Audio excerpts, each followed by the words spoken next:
Paz seja contigo. Antes de darmos início para mais uma ministração, eu quero te convidar a fazer parte do nosso canal Ministério Conectado no Evangelho. Vai lá no YouTube, se inscreve, curte, compartilha, comenta. Vamos juntos proclamarmos o Evangelho por meio das redes sociais. Eu conto com você.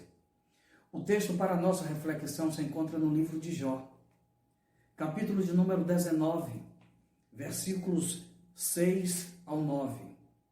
Diz assim: sabei agora que Deus é quem me transtornou e com a sua rede me cercou. Eis que clamo violência, mas não sou ouvido. Grito socorro, mas não há justiça. O meu caminho ele bloqueou e não posso passar. E nas minhas veredas pôs trevas. Da minha honra me despojou e tirou-me a coroa da minha cabeça. Visto que o livro de Jó trata dos seus próprios sofrimentos, e nós não estamos livres dos problemas da vida. Você já se perguntou qual a origem do sofrimento? Porque tem pessoas que sofrem mais do que outras. Qual a orientação bíblica sobre esse tema? Pois bem, o apóstolo Pedro, ele apresenta na sua primeira carta, no capítulo 2, versículos 20 e o 21, dois níveis de sofrimentos. Está escrito assim: porque que glória será essa, se pecando sois esbofeteados e sofreis? Mas se fazendo o bem sois afligidos e o sofreis, isso é agradável a Deus.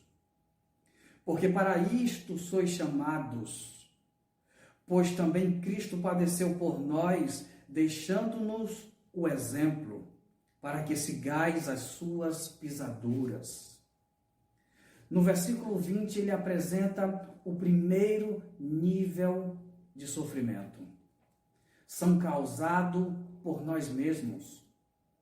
São consequências dos erros. Consequências de decisões mal tomadas, de escolhas mal feitas. Por exemplo, se uma pessoa em toda a sua juventude só fez fumar, é possível que no seu futuro ele possa adquirir um câncer no pulmão. Ou seja, ele mesmo adquiriu esse tipo de sofrimento, ou ele poderia ter evitado esse sofrimento. O apóstolo Paulo chama esse sofrimento de lei da semeadura, em Gálatas capítulo 6, a partir do versículo 7. Ele diz assim: tudo o que o homem semear, isso também ceifará. Porque aquele que semear da carne, na carne ceifará corrupção. Mas o que semear do Espírito, no Espírito ceifará vida eterna. Portanto, esse é o primeiro nível de sofrimento.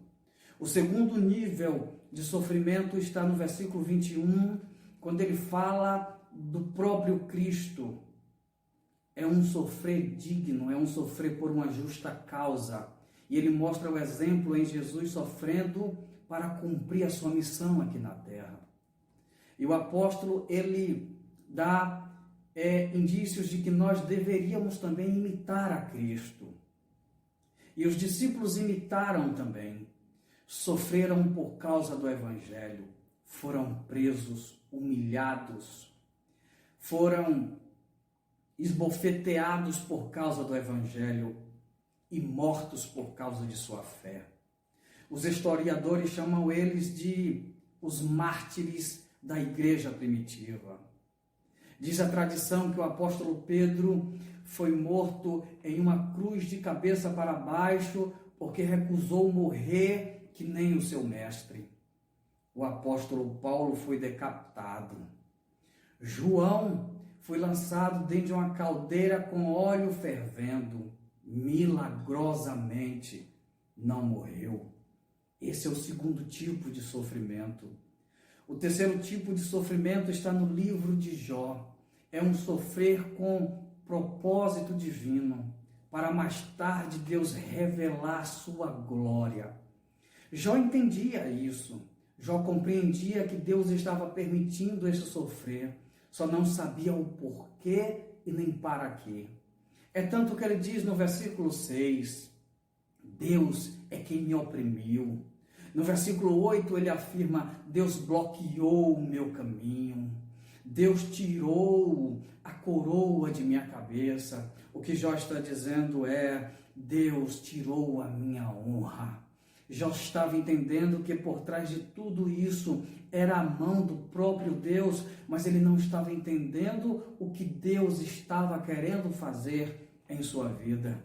A minha pergunta é, você sabe em que nível de sofrimento você está enfrentando? Se for consequência dos seus erros, são inevitáveis.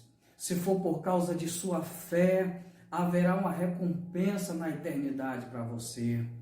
Se for por um propósito divino, esse sofrimento Deus está preparando você como palco para mais tarde Ele manifestar a glória dEle por meio de sua vida.